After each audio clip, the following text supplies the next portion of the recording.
Salut les gars, je vous fais une petite vidéo cette fois-ci, un petit sparring que j'ai fait en anglaise. J'ai fait ça avec un Thaï qui était dans la salle donc de BBN Boxing, là où il y avait un champion olympique de boxe. Et je lui ai proposé de faire un petit boxing comme ça à la fin. Sauf que à ce moment-là, j'avais ma côte droite qui était encore fêlée. Donc ce qui s'est passé, c'est que je lui ai tout simplement demandé qu'on y aille super light. Et c'est ce qu'on appelle un type de sparring qui est à la touche. Et pour ceux qui n'ont pas suivi, actuellement je suis en Thaïlande et je fais le tour des camps de boxe thaï. Actuellement je suis à Chiang Mai, auparavant j'étais à Pai et je descendrai à Bangkok ensuite. Ce que j'essaie de faire, c'est de faire une espèce de feinte avec mon bras gauche pour ensuite le toucher avec mon bras droit de manière à ce qu'il s'y attende pas. Ensuite, ce qui se passe, c'est que je devais lui gêner la vue avec mon bras gauche ou alors lui faire croire que je vais rentrer avec mon bras gauche et de manière à ce qu'il panique entre guillemets un peu. Sauf que je vais pas du tout assez loin avec mon bras gauche. Et le deuxième truc, c'est que j'aurais dû mettre un coup qui va droit, tout droit. Sauf que là, mon coup, il va absolument pas de droit en partant de mon bras droit. Je tire un peu vers l'arrière pour ensuite pousser vers l'avant et je fais pas une ligne droite avec mon bras droit, genre ça part un peu en espèce d'uppercut ou d'overhand.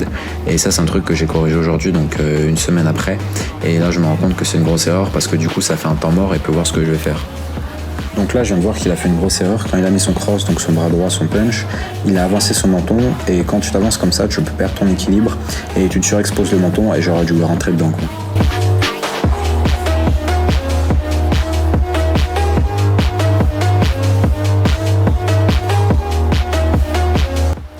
Donc là, on a une attaque de sa part qui est bien faite, puisqu'il va faire deux feintes avec sa bras gauche, donc avec son jab, il met deux jabs de manière à ce que je regarde en haut et que je fasse pas gaffe à son bras droit, pour ensuite venir me mettre un coup au niveau du plexus avec son bras droit.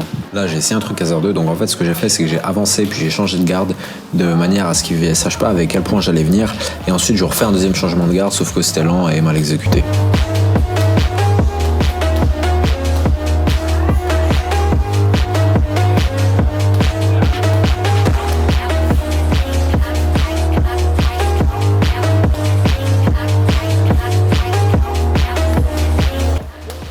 Et là, j'ai fait une bonne touche. Donc en fait, ce que j'ai fait, c'est que j'ai avancé sur lui. Et quand j'ai avancé, j'ai fait un changement de garde. Donc ma jambe arrière, qui était ma jambe droite, est devenue ma jambe avant. J'ai fait un switch. Et du coup, je me suis rapproché avec mon bras droit pour pouvoir le toucher. Et j'ai pu rentrer un espèce de crochet avec mon bras gauche. Donc ça, stratégiquement, c'était bien. Ensuite, techniquement, c'est pas propre. Mais c'était un bon truc, quoi.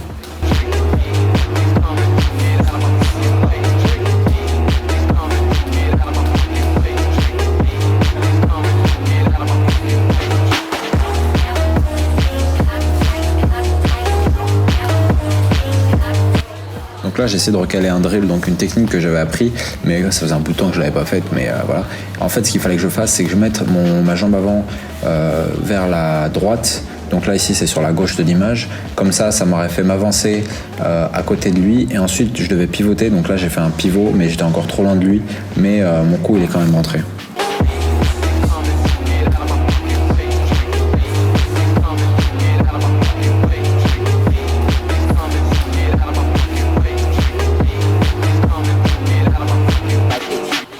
Après, je me rends compte qu'il est quand même pas mal en train de bouger à droite, à gauche, en train de tourner son corps, tout ça. Je me dis, il doit dépenser quand même pas mal d'énergie au fond. Donc là, j'ai remis le coup que je voulais faire.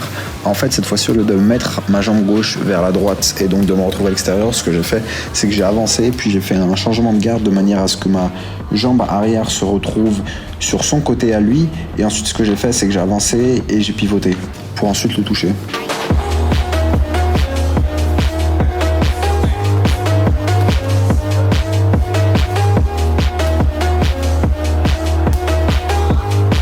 Aussi sur la dernière vidéo, vous étiez près de 80% à regarder la vidéo et à être non abonné. Donc si vous pouvez vous abonner les gars, ça m'aiderait beaucoup et ça me soutiendrait énormément, je vous remercie. Donc là pour m'avancer, je fais une technique très simple, je rapproche ma jambe arrière de ma jambe avant de manière à ce que les deux soient collés et ensuite j'avance avec ma jambe avant, comme ça il ne voit pas que je prépare mon avancée avec ma jambe arrière.